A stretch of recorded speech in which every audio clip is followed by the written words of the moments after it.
Hi students, how have you been? In this class, we will discuss the Newton's second law of motion. What is Newton's second law of motion? The Newton's second law states that the force is directly proportional to the rate of change of momentum per unit time, or we can say the force is directly proportional to the change in momentum with respect to time and the force in which the direction of an unbalanced force which is moving in that direction means force is directly proportional to rate of change in momentum. Rate of change of momentum or force is directly proportional to change in momentum upon time taken. Change in momentum upon time taken. And we know very well what is momentum. Momentum is a product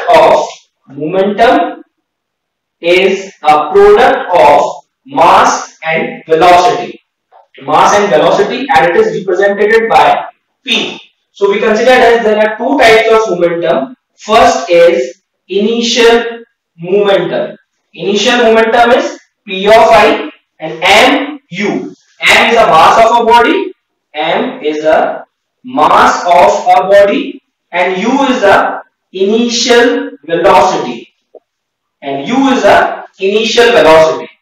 And second is final momentum. Final momentum. It is PV or PF. Whatever you have to write, PV or PF. Then MV. M mass of a body and V is final velocity. V is final velocity. So according to the Newton's second law of motion, force is directly proportional to change in momentum. Change always says that momentum in final minus momentum in initial upon time taken. T. Change in time. F is directly proportional to PF minus Pi by T or mv minus mu by T.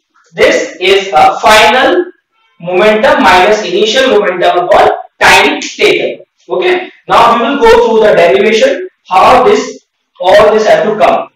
So Newton's second law of motion, P of F initial momentum equals to m of u. This is initial momentum.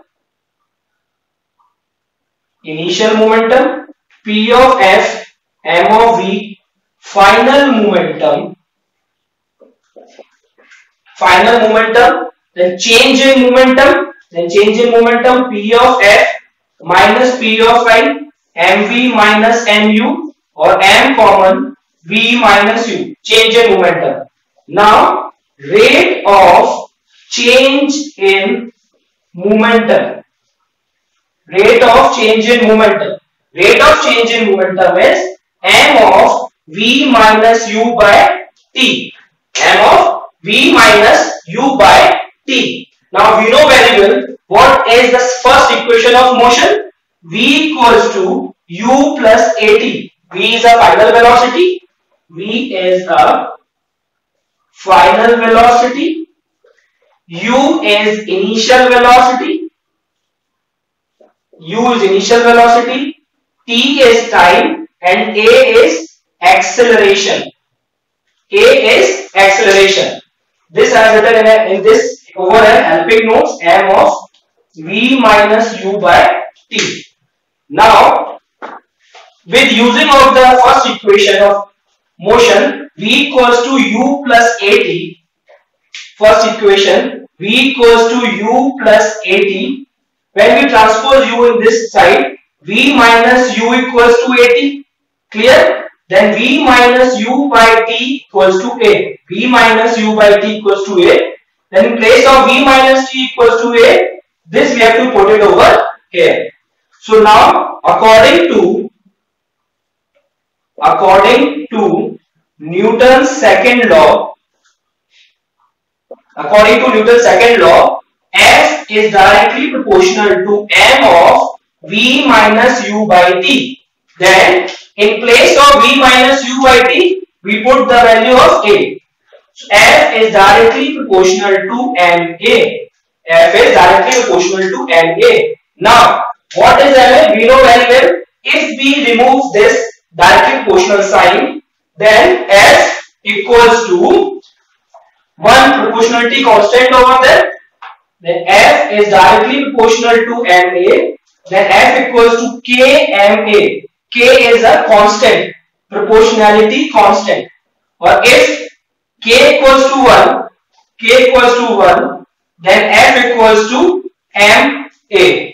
We know what is the unit of force is Newton.